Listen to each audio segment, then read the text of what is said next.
It wasn't until 2012 that Saudi Arabia sent its first female competitors to the Olympics. The progressive change was monumental for the female athletes of Saudi Arabia. Fast forward now to 2015, and now a new law is allowing girls to participate in gym class at public schools. It's seen as not only a huge step forward for women's rights in Saudi Arabia, but also for women's health in a country where obesity seems to be skyrocketing, especially among the female population. Religious conservatives feel that exercise for girls is a westernizing influence and that it has no place in the kingdom and could possibly lead to adultery and prostitution.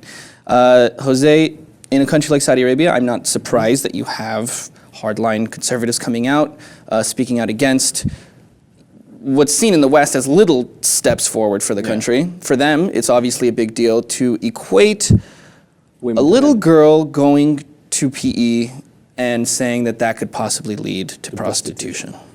I mean, it's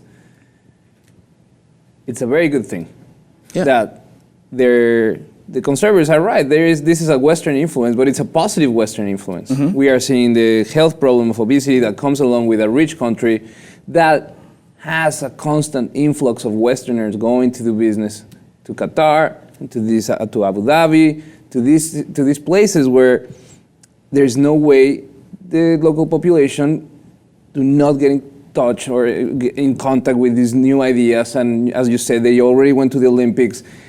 They have to open up. They have to open up and see that women and men are equal and they have the same rights. And it's okay if they go and do gym. I don't see a problem with that. I don't see a problem either. And the women's soccer team has to train in private locations that are secret so that they're not attacked, which is in itself is really sad. But we see this all the time in Saudi Arabia. You see changes coming about and then backlash from people from the other side who obviously see things a little differently. But the country still continues to move forward slowly. And that's a positive thing. Because of the generational gaps. And it all depends what's coming next, The conservatives on their way out, new generations on their way in as far as thinking goes. So it's like you really can't stop these kinds of things and you're always going to have backlash. For example, just recently, women have really been entering the workforce at a much higher rate. And of course, that's pissing a lot of people off. Yes.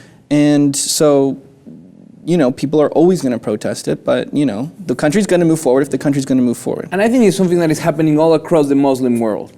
Yeah. Not only in Saudi Arabia, but we see these incidents where women are standing up for themselves. And they're saying, no more. I want equal rights. I want the right to exercise, to go to school, to have a job at the highest level that it's possible. So, like you said, older generations will always be very set on their ways. They will always try to keep the status quo of a religion that is very conservative already.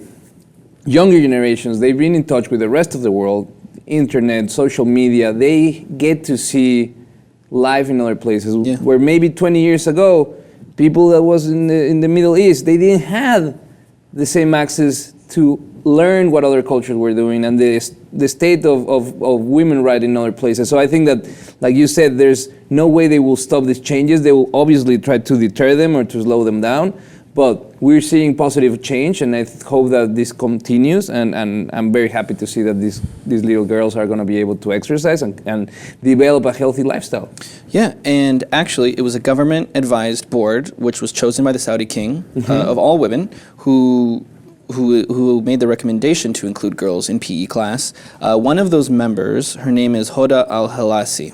This is what she had to say when talking about her job and how people reacted when they first started their job and how they might change. This is what she said. She said, "It's just like us when we first went into the council. You think it wasn't done with a lot of opposition. That first year was very difficult, very difficult. You got hate mail on your private mail. Twitter was talking about it everywhere, but society got used to it." So there you go. And she also went on to say that, once these guys who are opposing it, they'll probably come around to the idea once they see that their daughters are benefiting just as much as their sons are. So there you go. They're pissed off, but she's saying they'll get around to it. They'll grow into them. Yeah. Let us know what you guys think. Is this a huge step forward? Does this mean a lot for the country? I certainly think it does. Please comment, and if you haven't done so already, subscribe to the Lip TV.